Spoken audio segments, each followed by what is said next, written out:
Colosenses capítulo 1, esta es la quinta parte y la titulamos Reconciliados con Dios. A partir del verso 20, voy a leer, dice, y por medio de él reconciliar consigo todas las cosas, así las que están en la tierra como las que están en los cielos, haciendo la paz mediante la sangre de su cruz. Aquí la palabra reconciliación en el griego tiene dos acepciones distintas y hay que poner atención porque la palabra reconciliación podemos entenderla de dos formas diferentes dependiendo del contexto en el que estemos leyendo en el pasaje, sobre todo del Nuevo Testamento. Dice Romanos capítulo 11,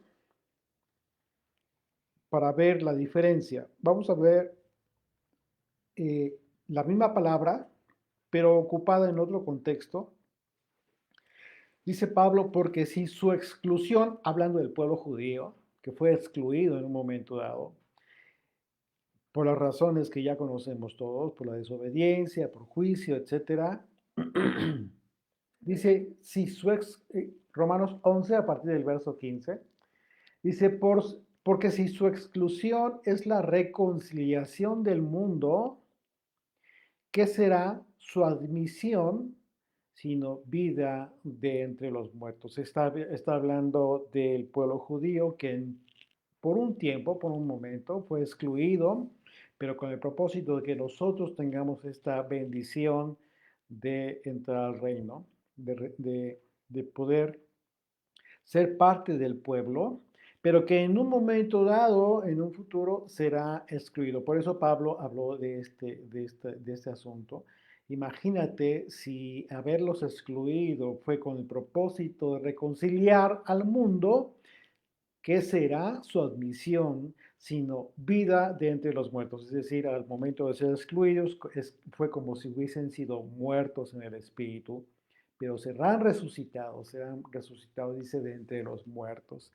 Y aquí esta palabra, la palabra reconciliación que utiliza Pablo en Romanos, es la palabra griega katalagé y se traduce como restaurar, simplemente como hacer una restauración para la palabra. Pero la palabra reconciliación que usó Pablo en Colosenses es otra.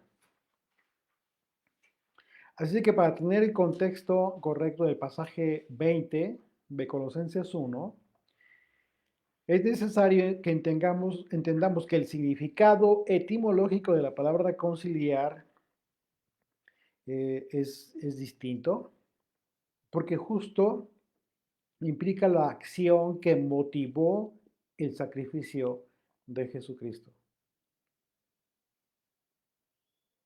Entonces, pues tiene toda la importancia, por supuesto, de entender esta diferencia de conceptos. Así es que la palabra reconciliar en el pasaje de Colosenses, en el griego, es otra palabra griega que es la palabra apokalazo, apokalazo, con K, y es una palabra compuesta. Es una palabra compuesta por la partícula apo, que se traduce como fuera o lejos de algo cercano, o algo que era cercano. Y por lo general, esta palabra denota una separación, una partida o una cesación, la terminación de algo. Y la otra palabra que compone este concepto de reconciliar en el griego es la palabra catalazo, que se traduce como componer una diferencia, arreglar una diferencia para que haya una reconciliación. Está hablando de una acción de llevar a cabo para que se restaure esta relación. Y en estas circunstancias, entonces el concepto se refiere a la acción de cesar o terminar la enemistad que teníamos con Dios para iniciar una reconciliación con el Padre. Y para ello tuvo que existir una acción, y esto es lo más importante. Esta acción que compuso, que tuvo el propósito de componer o reparar esa fractura en la relación de Dios con su pueblo. Esa acción fue el sacrificio de Jesucristo. Por eso es relevante entender esta diferencia de la palabra reconciliar en este capítulo de Colosenses 1. Entonces, la palabra reconciliar que se ocupa en este pasaje implica de antemano, además de las dos partes que se encuentran separadas, una tercera parte que realiza las acciones tendientes a resolver el problema que generó aquella separación. ¿Sí? Como en el caso, por ejemplo, de un matrimonio, ¿sí? En el caso de un matrimonio que tuvieron problemas y que ya hay una separación de hecho. O sea, ya no hay relación, ya se separaron de hecho y por conflictos X, es un ejemplo X. Y eso con el tiempo a este matrimonio les lleva a tomar la decisión de formalizar esta separación, que estamos hablando ya del divorcio, ¿sí? Ante las autoridades competentes, ante el juez. ¿Qué es lo que sucede aquí? Fíjense qué importante, porque la acción que lleva a cabo un juez, de acuerdo a la ley, es que antes de decretar la disolución del vínculo matrimonial, antes de resolver por sentencia el divorcio, la ley, aquí, por ejemplo, en México, no sé, en otros países, pero tiene como mandamiento que el juez exhorte a los consortes, los anime para reconsiderar esta separación, el divorcio definitivo.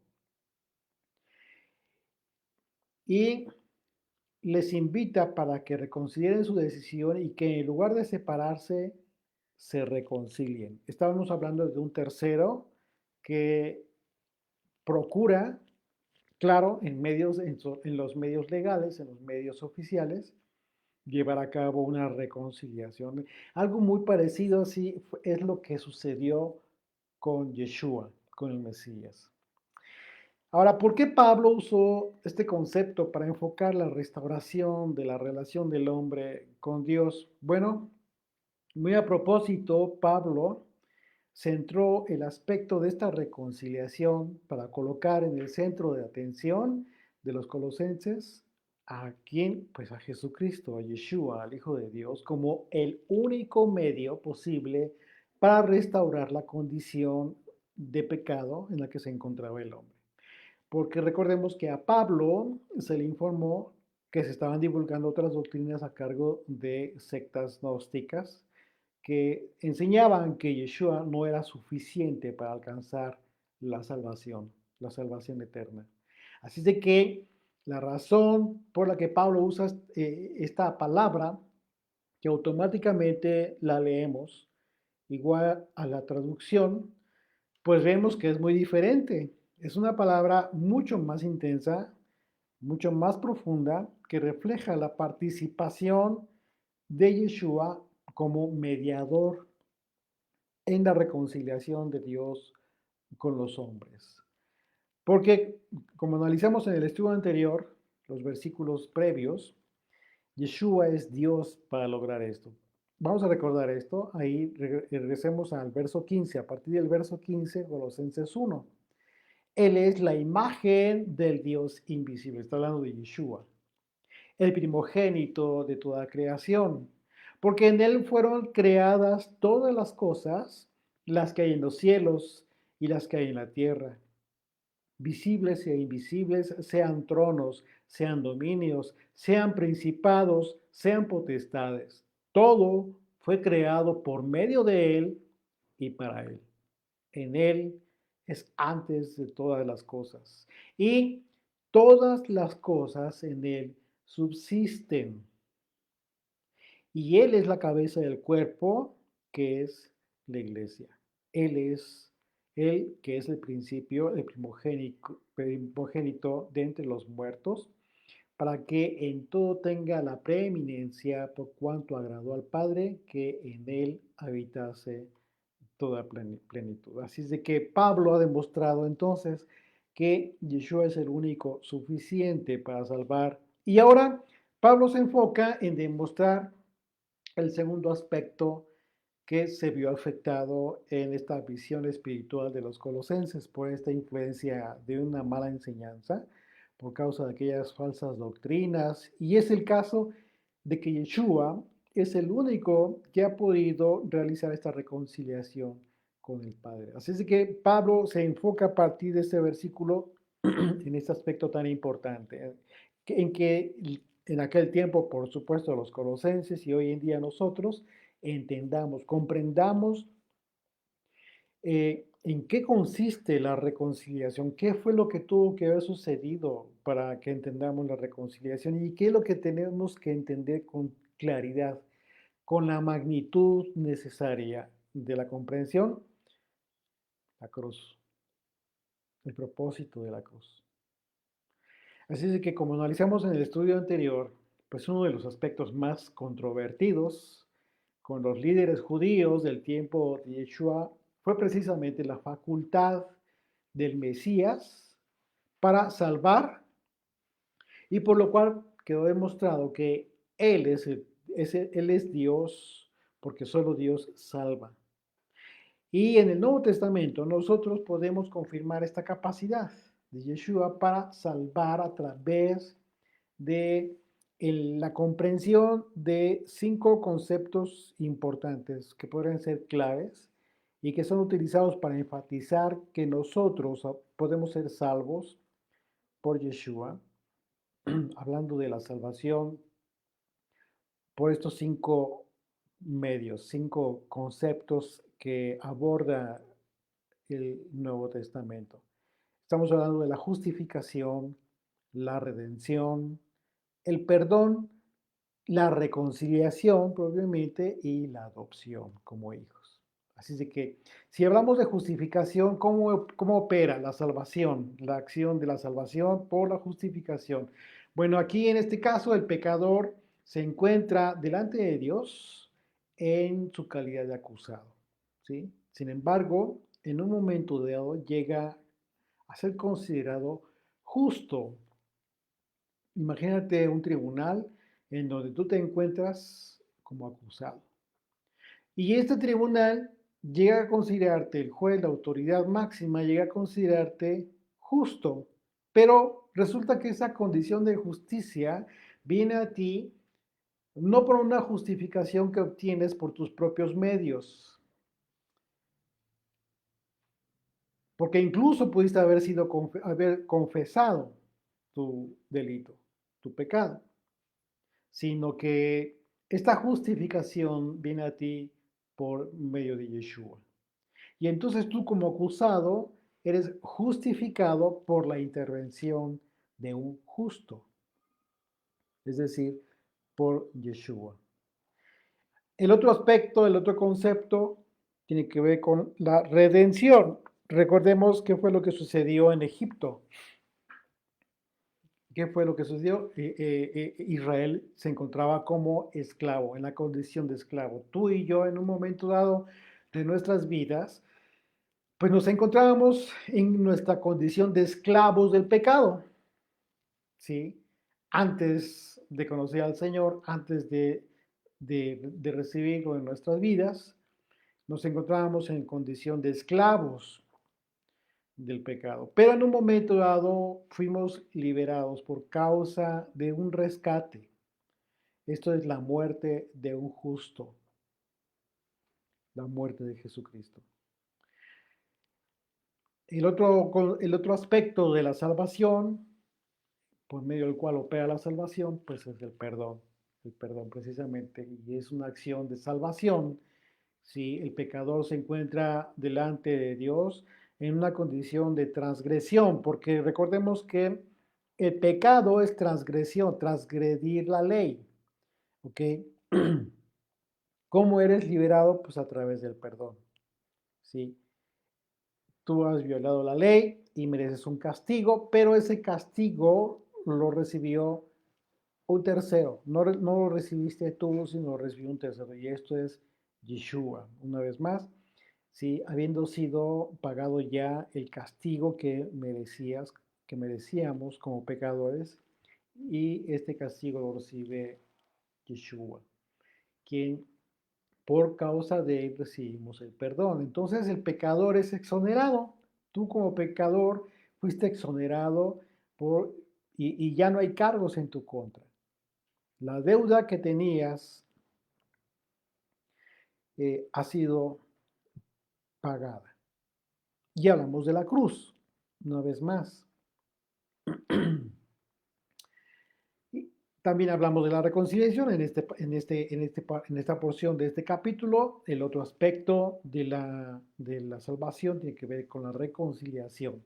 El pecado se encuentra frente a Dios como un enemigo, separado de Él, y en un momento dado, por causa de esta intervención de Yeshua, hace que Dios se convierta en amigo, ¿sí? Del hombre, por decirlo así, ¿sí? Y ya no hay más enemistad. Esta es la reconciliación, que es justo lo que estamos hablando en esta porción de este capítulo 1 de Colosenses. Y también el otro aspecto que habla de la salvación, pues tiene que ver el aspecto de la adopción, que hemos sido adoptados como hijos. Imagínate que en un momento dado tú eres como un hijo ajeno, extraño al Padre Eterno. ¿Sí? Pero una vez más, por causa de esta intervención de Yeshua, eh, ya dejas de ser un hijo ajeno, sino el Padre te adopta. Hemos sido salvados por medio de la adopción. Ahora bien, en este capítulo de la carta a los Colosenses, el apóstol Pablo aborda la acción de la salvación de la que hemos sido objeto por medio de la reconciliación. ¿Sí? Entonces, es importante considerar estos conceptos porque todos hablan en un aspecto diferente de esta salvación, pero siempre por medio de la intervención de Yeshua a través de la cruz. Es decir, el concepto de la salvación que aborda todos estos temas, pero siempre con la intervención del justo a través de la cruz.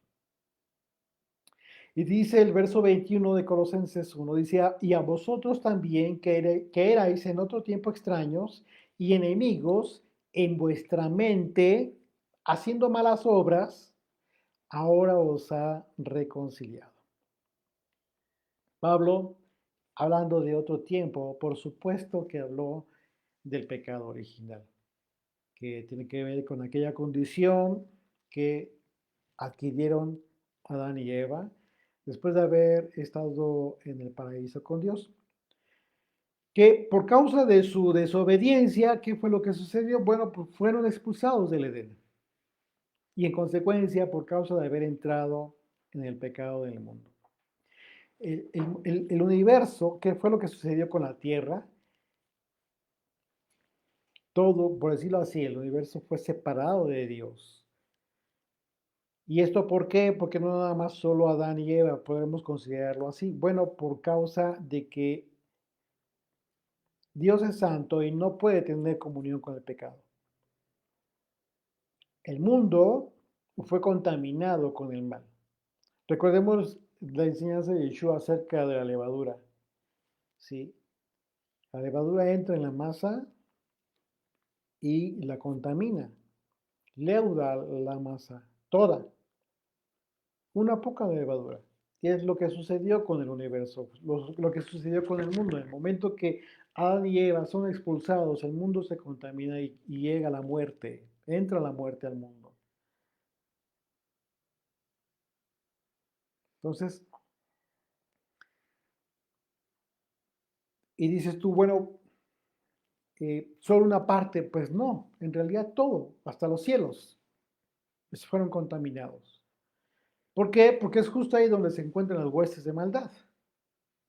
Y es por eso que las escrituras hablan de la restauración de todas las cosas Y también hablan de que llegará el tiempo en que habrá cielos nuevos y una tierra nueva.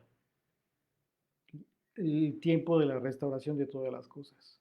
Así es que cuando leemos que Yeshua reconcilió consigo mismo todas las cosas, así las que están en la tierra como las que están en los cielos, vemos que la reconciliación de Dios con el hombre solo fue el principio de todo este proceso de reconciliación en el que estamos ya involucrados todos, la creación misma. Por ello, entender todas las implicaciones de la cruz es algo impresionante, impresionante, importantísimo y trascendente para nuestra fe. Porque la magnitud de la acción de la reconciliación a cargo de Yeshua hizo y hará que Dios se reconcilie con todo el universo. Dice Romanos capítulo 8, acompáñame ahí en tu Biblia, Romanos capítulo 8, a partir del verso 18. Dice Pablo, pues tengo por cierto que las aflicciones del tiempo presente no son comparables con la gloria venidera que en nosotros ha de manifestarse. Porque el anhelo ardiente de la creación, fíjate ves lo que dice el verso 19, porque el anhelo ardiente de la creación es el aguardar la manifestación de los hijos de Dios. Pues claro, ¿por qué? Porque son los primeros. Son los primeros que deben ser reconciliados con el Señor. Dice el verso 20, porque la creación fue sujetada a vanidad, no por su propia voluntad, sino por causa del que la sujetó en esperanza. Porque también la creación misma será libertada de la esclavitud de corrupción y a la libertad gloriosa de los hijos de Dios. Porque sabemos que toda la creación gime a una y a una está con dolores de parto hasta ahora.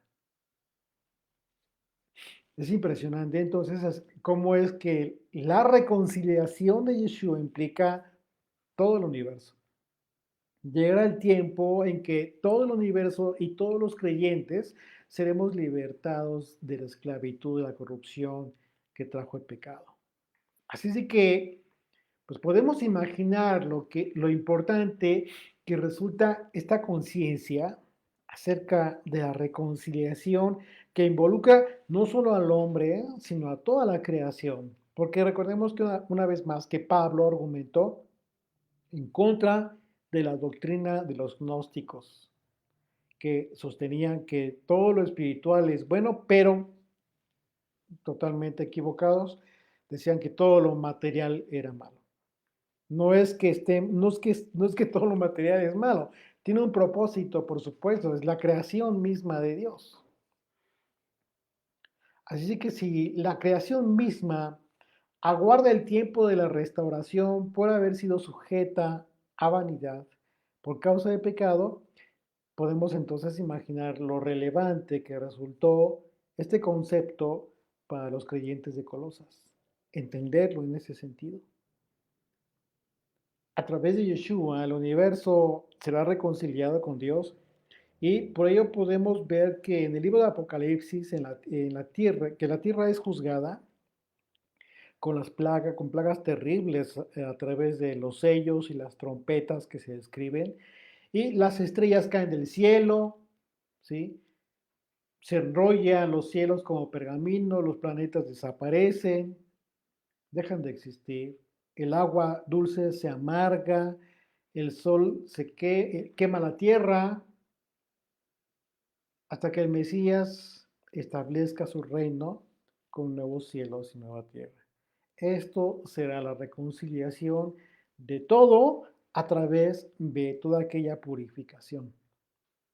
Isaías capítulo 11, a partir del verso 6 dice, morará el lobo entonces, morará el lobo con el cordero, y el leopardo con el cabrito se acostará, el becerro y el león y la bestia doméstica andarán juntos, y un niño los pastoreará.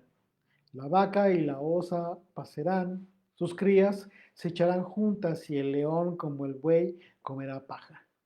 y el niño de pecho jugará sobre la cueva del áspid, y el recién destetado extenderá su mano sobre la caverna de la víbora. No harán mal ni dañarán en todo mi santo monte, porque la tierra será llena del conocimiento del Señor como las aguas cubren el mar. Así es de que esta restauración de todas las cosas involucra pues a todo aquello que es factible que reciba esta restauración. Y aquí hay que poner atención una vez más.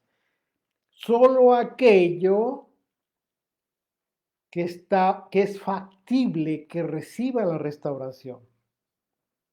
Porque aunque las escrituras hablan de la restauración de todas las cosas, esto no significa que absolutamente todas las cosas reciban esta restauración, porque pues podremos pensar que los ángeles caídos, por medio de esta restauración, serían restaurados. ¿Sería posible? Pues claro que no. A la luz de las propias escrituras, ¿sí? Claro que no es posible, hablando de quienes han sido dispuestos para perdición y serán arrojados al lago de fuego eterno. La reconciliación solo va a ser posible para todos aquellos que, y todo aquello que se conciba en el reino de Dios. ¿Tú concibes en el reino de Dios a un ángel caído? ¿Tú concibes en el reino de Dios a un hombre o mujer que rechacen a Dios? ¿Que toda su vida hayan rechazado a Dios? ¿Que hayan rechazado conocerle? ¿Cómo vas a estar en un reino que no conoces? Que no te interesó conocer. De hecho, lo despreciaste. Hoy en día hay mucha gente a, que desprecia a Dios y que desprecia a todos aquellos que hablan de Dios, que portan el mensaje del Evangelio.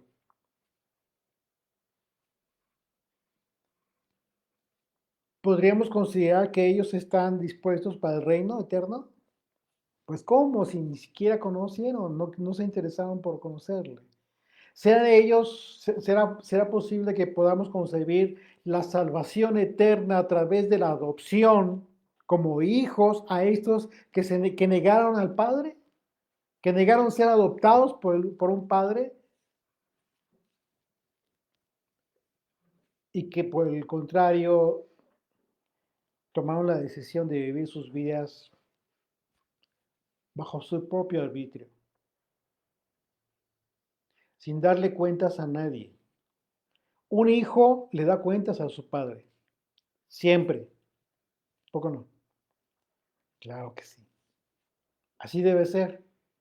Pero el que es hijo, pero un hijo extraño, ¿cómo va a venir a darme cuentas a mí? Pues nunca. ¿Por qué? La reconciliación solo será posible para todos y todo aquello que sea concebido en el reino de Dios, por tener a Dios como autoridad máxima y reconocer a Yeshua como Rey y Señor. Y bueno, esto está en las propias escrituras. Las propias escrituras, Jesucristo mismo lo advirtió. Él mismo dijo que va a hacer una separación entre las ovejas y los cabritos. Él especificó las condiciones para todos aquellos que serán parte del reino, de su reino. Continuamos ahí en el verso 21 de Colosenses 1, dice, y a vosotros también que irais en otro tiempo extraños y enemigos en vuestra mente. Dice que eran extraños y enemigos, pero ya no. Dice haciendo malas obras, ahora os ha reconciliado. Por supuesto, esta reconciliación tiene que ir en el mismo sentido de este cambio de vida que has tenido, este cambio de perspectiva de vida que has tenido a partir de que has tomado la decisión de tener a Dios como autoridad de tu vida. Una vez más, debemos entender correctamente este pasaje porque no solo habla de personas que no conocían a Dios, como cualquiera de nosotros pudo haber estado anteriormente, sino que habla de todos aquellos que eran enemigos en su mente también. Y la característica de esta separación, pues eran nuestras malas obras. Aquí mismo, como dice el verso 21. Dice Isaías 59, verso 2. Pero vuestras iniquidades han hecho división entre vosotros y vuestro Dios. Aquí está la separación. Por la inequidad del hombre, por las acciones de pecado. Dice, y vuestros pecados han hecho ocultar de vosotros su rostro para no oír. ¿Qué está diciendo Isaías aquí? Bueno, es muy sencillo. Es muy sencillo.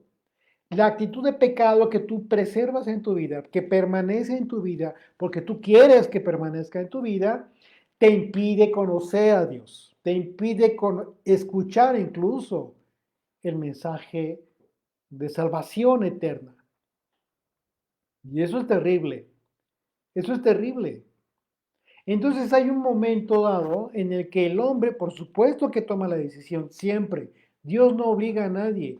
Ahí está la redención, ahí está la salvación, ahí estuvo el sacrificio, ahí está el motivo de la reconciliación, pero Dios no obliga a nadie. La decisión la tomas tú finalmente porque puedes decidir rechazar a Dios. Claro que sí. Si bien es cierto que nadie, absolutamente nadie puede conseguir la salvación por sí mismo, sino que fue necesario el sacrificio de Jesucristo y es la razón por la cual la salvación ya está dada.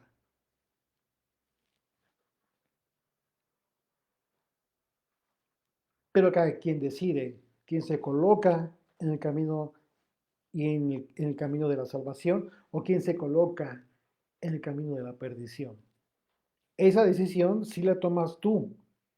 Por eso Jesucristo fue muy claro. Por eso Juan el Bautista fue muy claro, más que claro.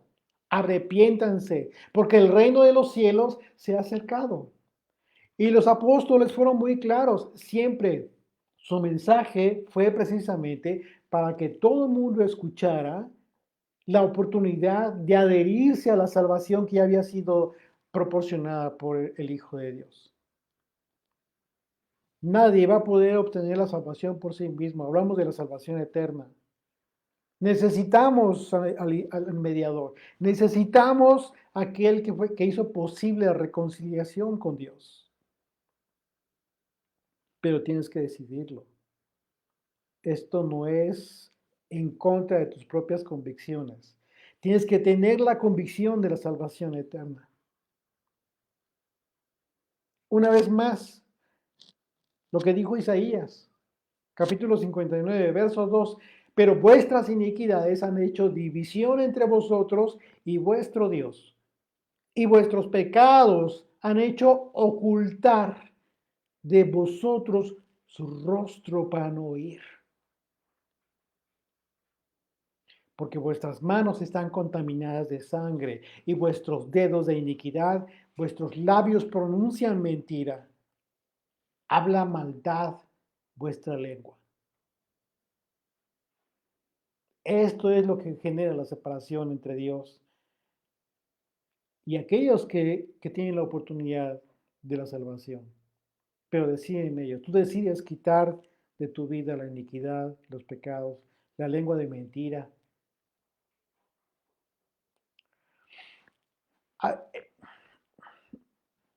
Es el pecado lo que crea la separación de Dios con el hombre. De manera que si lo que anhelamos de corazón es ser reconciliados con el Padre y que el efecto de la cruz, de la salvación del Señor, de Jesucristo, opere en nuestras vidas, entonces lo que tenemos que hacer es enfrentar nuestro pecado, reconocer qué es lo que está mal en nuestra vida. En esto consiste la transformación, el inicio de la transformación que debemos sufrir en primera instancia. Porque si bien es cierto que llegar al punto en que seremos transformados en un futuro, en el tiempo del regreso del Mesías, mientras llega este momento final, pues debemos sufrir una transformación en el tiempo de nuestra vida en este mundo, y eso es solo posible cuando nos enfrentamos con nuestro pecado y terminamos por vencerlo, no haciéndonos amigos de nuestro pecado. Segunda de Corintios 5, verso 17, dice: de modo que si alguno está en el Mesías, nueva criatura es. Es decir, ya comenzaste con tu transformación en el tiempo de tu vida en este mundo. Tienes que hacerlo. Si tú estás en Cristo, si tú estás en el Mesías, si tú eres el Mesías, nueva criatura eres. Pero si sigues haciendo lo mismo, ¿dónde está la nueva criatura? No ha sido transformado. Dice: las cosas viejas pasaron. He aquí, todas son hechas nuevas. Por causa de que la transformación en tu vida ha comenzado. Regresamos a Colosenses 1, verso 22, dice: en su cuerpo de carne por medio de la muerte, para presentarnos santos y sin mancha e irreprensibles delante de él. Fíjate qué importante de, del efecto de la cruz del Señor. Desde la antigüedad, Dios estableció el sistema sacrificial y una vez más, insisto en esto porque es fundamental que tú entiendas el propósito que tuvo, el propósito divino que tuvo el sistema sacrificial en la antigüedad. ¿Por qué razón Dios lo estableció? Y si todavía no te queda claro, yo te invito para que lo estudies. Si consideras que puede servirte el comentario que ya tenemos publicado, ahí en las listas de las plataformas que tenemos en SoundCloud, puedes ir a Levítico desde Éxodo, ¿sí? Desde Éxodo, Levítico, que puedas tú entender qué propósito divino tuvo el sistema sacrificial. También está en video, está el libro publicado, el libro de Éxodo también. Próximamente tendremos el libro de Levítico, espero, eh, para que puedas tú entender por qué razón Dios estableció el sistema sacrificial, ¿sí? El propósito primordial de que el hombre aprendiera a buscar la reconciliación con Dios. Ese fue el propósito más importante. Y que por causa del pecado, pues tenía que morir un animalito inocente. De manera que en la cruz se cumplió ese propósito. Solo que en esa ocasión, pues tan sublime, la muerte de inocente sería nada menos que el Hijo de Dios. Y el resultado sería que a partir de ese momento, pues todo el sistema sacrificial sería sustituido en toda su esencia por ese sacrificio perfecto en Jesucristo. Concluiría ese tiempo y esa enseñanza tan importante. Había cumplido el propósito divino en la humanidad. Y había llegado el momento de que todo ese sistema sacrificial, toda esa enseñanza didáctica tan importante se cumpliera en ese propósito divino perfecto, la salvación del mundo a través de la cruz.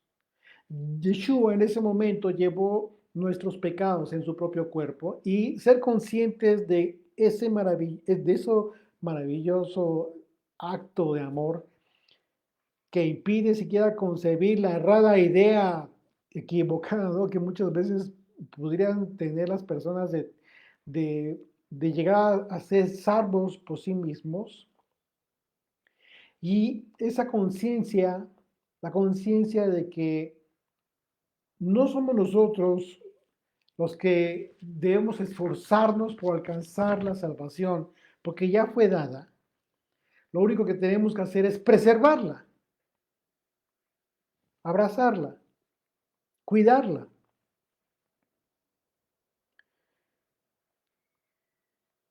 Y eso nos trae paz, nos trae mucha paz. Cuando hemos logrado vencer el pecado, porque en ello es el Espíritu de Dios el que nos da la fortaleza para lograrlo.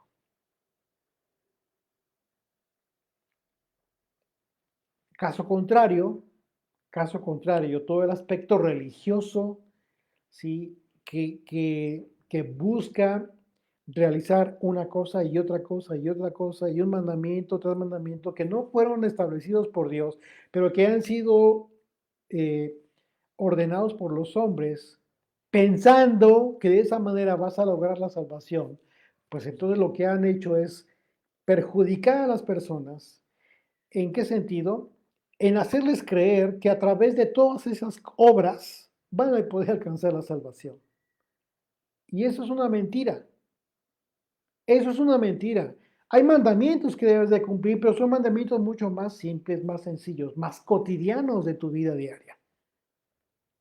No religiosos, no ceremoniales ni nada por el estilo. Todo eso es una mentira creada por el hombre y que los falsos maestros han estado insistiendo en preservar en sus enseñanzas falsas para continuar, para mantener en el error a las ovejas. El apóstol Pablo en su carta a los Romanos nos habla de esta posibilidad material y perdón, esta imposibilidad que materialmente tiene el hombre, ¿sí? Para poder reconciliarse por sí mismo con Dios. Fíjate lo que dijo Pablo ahí en el capítulo 5 de la carta a los Romanos, a partir del verso 6. Fíjate, dice, porque el Mesías, cuando aún éramos débiles, a su tiempo murió por los impíos. Ciertamente apenas morirá alguno por un justo. O sea, ve nada más, ¿no? La, cómo lo expone Pablo para decir, ve nada más, o sea, no tiene nada que ver. Dice, ciertamente apenas morirá alguno por un justo, por todos. Dice, pudiera ser que alguno osara morir por el bueno. Mas Dios muestra su amor para con nosotros en que siendo aún pecadores, el Mesías murió por nosotros. Pues mucho más, estando ya justificados en su sangre, por él seremos salvos de la ira. ¿De qué está hablando? Bueno, seremos salvos del tiempo del juicio, cuando regrese el Mesías, el tiempo en que serán juzgados todos, seremos juzgados todos, vivos y muertos. Verso 10. Porque si siendo enemigos fuimos reconciliados con Dios por la muerte de su Hijo, mucho más, estando reconciliados, seremos salvos por su vida. Y no solo esto, sino que también nos gloriamos en Dios por el Señor, nuestro Yeshua Mesías, por quien hemos recibido ahora la reconciliación. Así es de que no somos lo suficientemente fuertes para lograr por nuestros propios méritos una reconciliación con Dios. Eso es imposible. Así es de que, de acuerdo a este pasaje de la carta a los Romanos, no tenemos una fortaleza necesaria para obtener por nosotros mismos esta reconciliación. Por eso no tenemos méritos para ese propósito. Porque al ser injustos por naturaleza, por causa de nuestro pecado, necesitamos de un justo, para que por su justicia seamos redimidos y finalmente porque teníamos la misma condición de enemigos de Dios, como dice Pablo, a final de cuentas, en este pasaje. Pero por causa de la muerte del Hijo, fuimos reconciliados con el Señor. Y en estas circunstancias, la única forma de estar delante del Padre es después de haber sido limpios de pecado, por cuanto que ya dejamos la condición de maldad, sin mancha, ¿sí? Por cuanto que hemos sido limpiados por Yeshua. Irreprensibles, por cuanto que ya no hay ningún argumento por parte de Satanás eh, para acusarnos delante del trono. Todo eso, todo eso hizo Yeshua en esa cruz. Así de que hay algo maravilloso en esto que aseguró Pablo, al decir que no somos, que nosotros somos santos y sin mancha, irreprensibles delante de Dios, y la razón es porque Dios nos ve en Él, nos ve, pero nos ve en Yeshua. Nos ve a través de este, podríamos decirlo como filtro, porque si nos viera a nosotros, literalmente, imagínate lo que vería. Pero no, nos ve a través del santo, a través del puro, a través del sin pecado.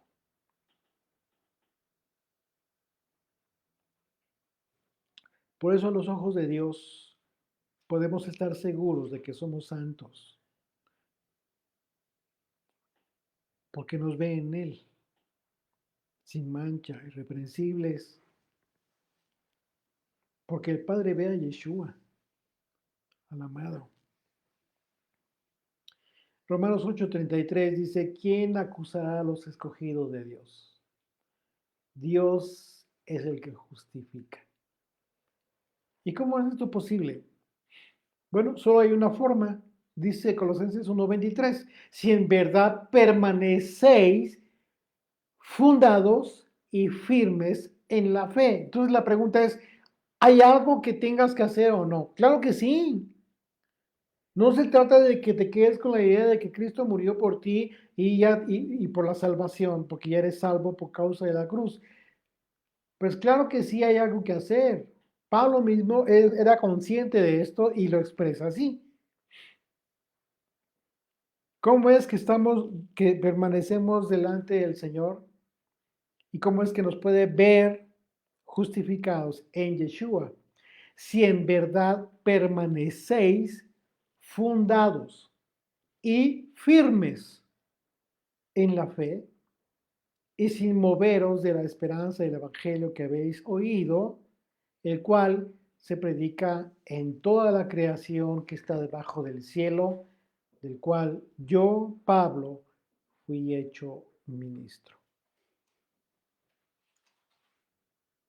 Esa es la condición, que permanezcas firme, fundado en la fe de Jesucristo, en la fe del Mesías. No en una fe ajena, no en una obediencia a otras cosas, sino en la fe del Mesías.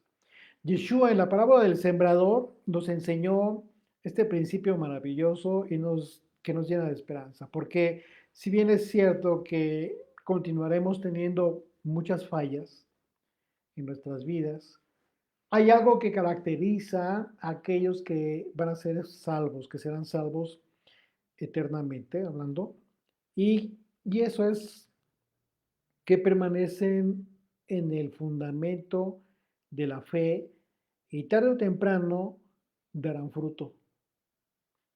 Dice Lucas 8 a partir del verso 13.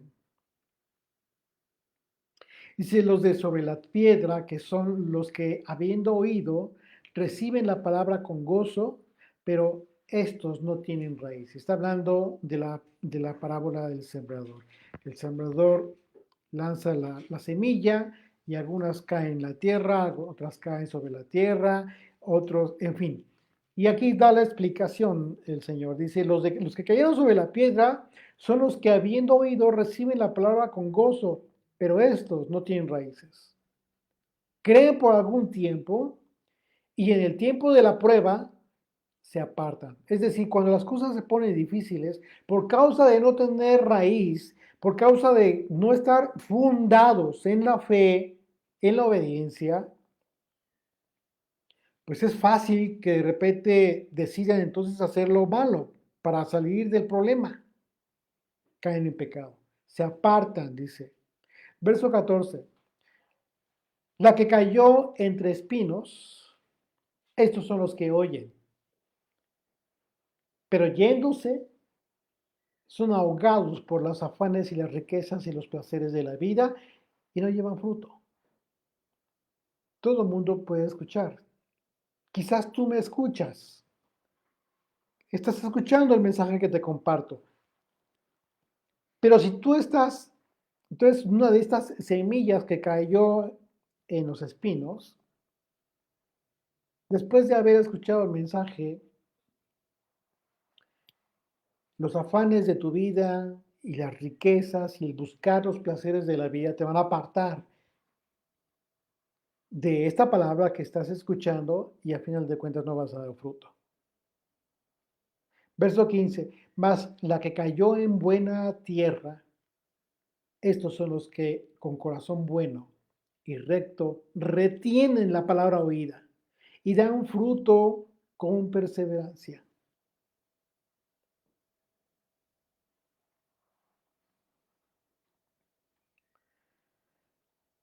Por eso, dice Pablo una vez más, Colosenses 1:23, si en verdad permanecéis fundados y firmes en la fe y sin moveros de la esperanza del Evangelio que habéis oído, el cual se predica en toda la creación que está debajo del cielo, del cual yo, Pablo, fui hecho ministro. El creyente que está dispuesto para salvación continúa muy a pesar de sus fallas. Podemos, y muchas veces somos criticados porque nos equivocamos, fallamos, pero hay una gran diferencia. Y tú tienes que estar consciente de esto. Puedes tener fallas, sí. Pero si estás dispuesto para salvación y has retenido la palabra que has escuchado, eso hace la gran diferencia.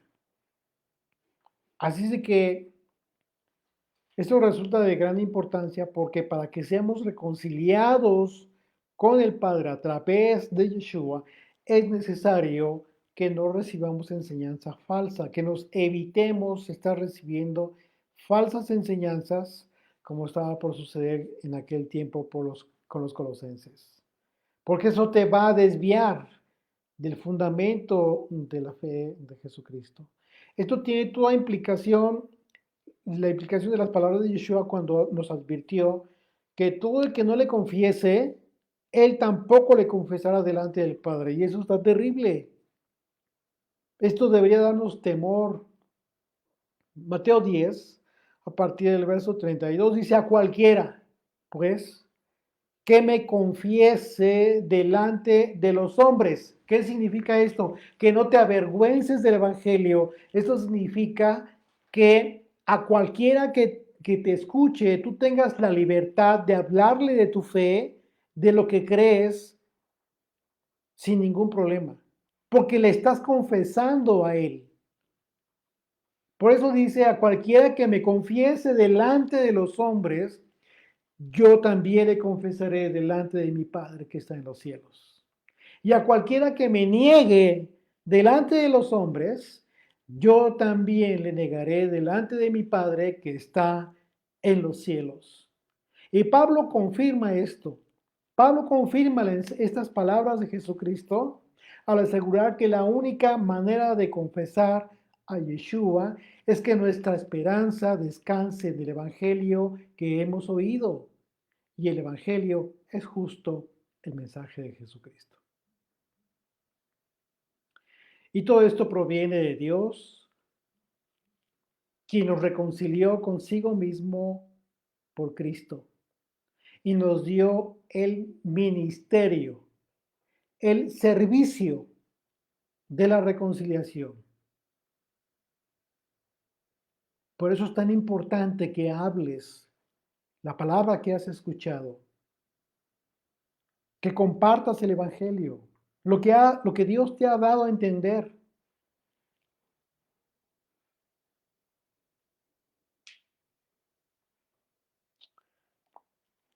Y todo esto proviene de Dios, quien nos reconcilió consigo mismo por el Mesías y nos dio el ministerio, el servicio de la reconciliación, que Dios estaba en el Mesías reconciliando consigo al mundo, no tomándole en cuenta a los hombres sus pecados, y nos encargó a nosotros la palabra de la reconciliación.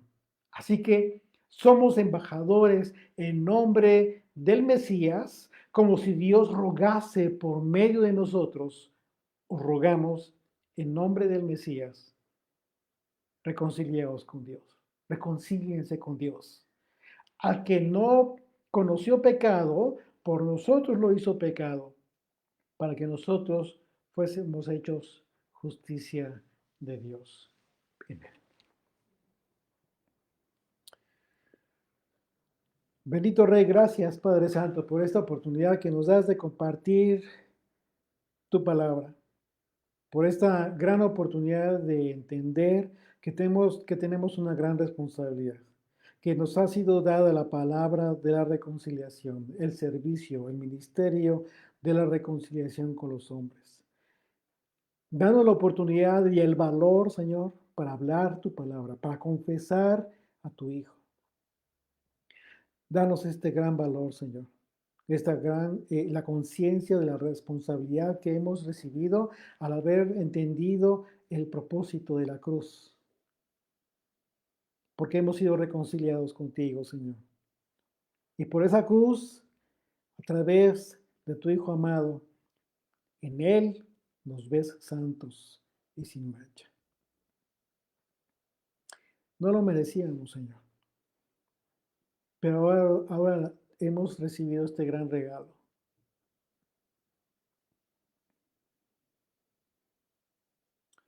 Gracias por esa cruz, Señor. Y permítenos tener la osadía de hablar tu palabra, de salir, de hacerlo por los medios posibles que estén a nuestro alcance, de compartir con otros lo que hemos entendido.